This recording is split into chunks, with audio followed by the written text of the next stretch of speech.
thing, or, it all depends on what side of the bed I get out on, But, yeah, I wouldn't mind rocking with the guys again. We'll just have to see where everything leads.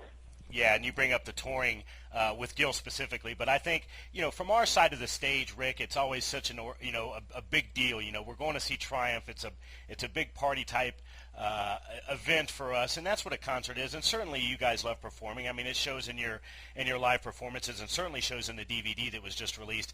But when you get out on the road like that, like you were saying, specifically pertaining to Gil, it does become quite an ordeal to play several dates and to put a tour like that together. Yeah, and I think a thing that has to be mentioned, too, is that Gil, I often think of the band as really starting with Gil and ending with Gil, because he was the one that had the original concept for it, and in the early days it was like he was the general manager and the stage manager, and he was the one that really envisioned Triumph as a big production kind of an act that would have a large touring lighting rig and pyrotechnics and laser lights and rear scrim kind of things, and he always loved that big production side of things. So when you talk about trying to tour in 2010 or 2011 or whatever, Gil really wants, if he does it, he would want to try and do it so that it remained true to that big production kind of set of values. And I think Live Nation might come into the game and say, all right, so we want you to open on a package and you'll flip-flop with Night Ranger, but you're both the opening for Journey and, Cheap Trick. And, I don't have any disrespect for any of those bands and the guys that are in them. And, I think they're all great and it's all fantastic and everything. But I think purely from a point of view of, well, who gets to blow off the flash pots and have, the giant light show? Gil would probably be the one that would say, I want to do that, and Live Nation might be the ones who are saying, no, come on, guys, get real. You can't help sell us as many tickets as, Journey can, or, whatever. And I mean, it's not like back in the day we didn't open for Journey. We did. We played some festival shows where they were the headliner and we were sort of up the bill. So, it's kind of hard when you've had a history of being a hard ticket kind of band that did its own concerts and had its own production, and now it would be more like you're just part of a package and it's more of a nostalgia thing, and get out there and play 8 or 9 of your songs and then get the hell off there so that we can move on to the next thing, Right. Weird. In playing the one-off shows, Rik, and you brought up the lighting show, that's something that's always Triumph has been known for. With everything, with the technology now, Rik, everything seems to be on YouTube.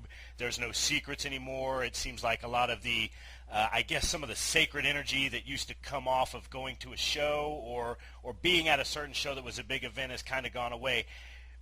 To a lot of people, but to a lot of people it hasn't. When you're out there, when you've played these festivals recently, Rik, do you seem like you still connect on that level that you did back in 1982, 83 with these crowds?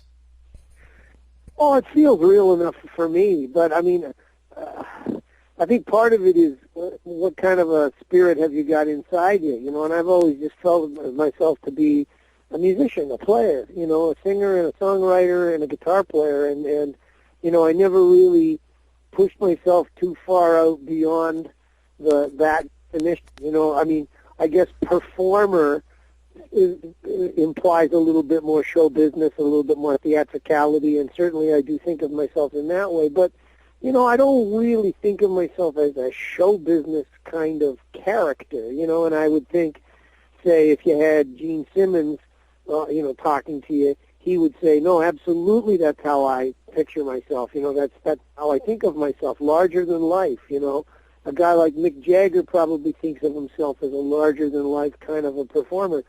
And I always thought that my music was out in front of me. I never really gave a shit about myself. It was always just about, playing the guitar and singing the songs and just trying to make that real, So, I don't think that changes. When I was 25, I had a lot, more reliable body. Right, And as did we all, Rik, as did we all. Yeah, I had younger pipes, and I had, my neck and back were a lot stronger. I could wear that double neck for longer periods of time, So, there are some things that change, and there's nothing I can do about that. But I don't think my spirit, my soul has changed much when it comes to playing. I'm still going to try and give it everything that I got and just try and put the music out in front and, see what happens. Right. And staying on that performer and musician type of thing, and obviously that's a thin line because you try to bring both, Triumph has always tried to bring both sides of that into the equation, especially with the live show. Rik, with all the accomplishments, the gold records, the platinum records, the Canadian Hall of Fame, the Juno Awards, as far as modern terms, we always kind of laugh about this around the office here, what an impact Guitar Hero has made on today's youth. And you've only kind of made it as a rock band if you have a song on Guitar Hero. Certainly Triumph has gotten a song on Guitar Hero recently. First part of the question, Rik, I want to know, are you one of those guitar gods that obviously spend a lot of time honing your craft that kind of disses the whole Guitar Hero thing?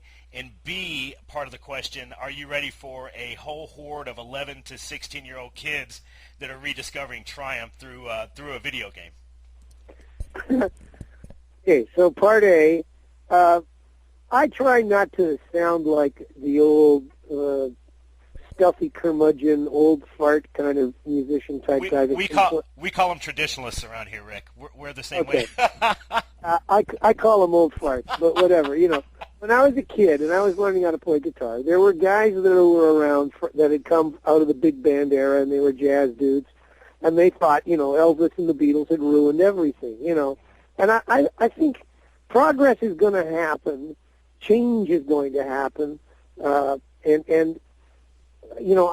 I'm not going to complain or worry about it. It's inevitable, and the digitization of the universe has changed the world in a lot of different ways. It's not just Guitar Hero; it's all kinds of things, file sharing, and MP3s, and the technology that exists for recording on everybody's laptop, and so I just kind of accept it. I think that's the way it is, and personally, I think, well, anything that exposes anybody to music in one way, shape, or form, that's not necessarily a bad thing.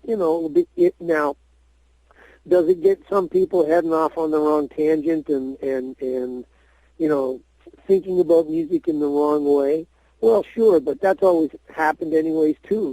Like when I was a young boy, there was music that, teenage girls would get all crazy and screamy about, and the Beatles were part of that. But the Beatles kind of grew into something where they were much more than just, some kind of sugar pop candy confection sort of